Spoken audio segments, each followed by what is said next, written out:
Welcome to the Slop Temple. We pray this video helps. You will start by setting mouth shape and airflow. First, raise the tongue tip to sit just behind the upper front teeth, without pressing hard. This narrows the groove for the Z sound. Once done, prepare your vocal folds so they can vibrate when air passes. That voicing is essential. Then push a steady, controlled exhale for about 1/2 to 1 second. Make the airflow continuous, not puffed, because Z is sustained and voiced. Next, add voicing while keeping tongue and airflow steady. Start with a gentle voiced hiss. Hum as the air moves over the tongue edge, and listen for vibration in your throat and face. Once you feel that, extend the sound to 3 to 5 seconds, focusing resonance forward in the mouth. Make sure to release any jaw tension.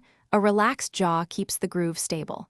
Repeat 5 to 10 times, gradually increasing duration and clarity. This builds coordination between airflow and vocal fold vibration. Finally, integrate the Z sound into speech. Start by turning a sustained Z into syllables like za, zai, zoo, and then into simple words. Once done, practice minimal pairs such as sip versus zip to reinforce the voiced contrast. Make sure to link Z to vowels immediately so it doesn't become a separate hiss.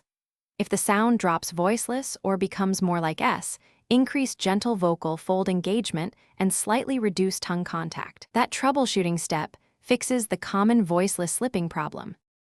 Thanks for watching. Consider subscribing if we helped you.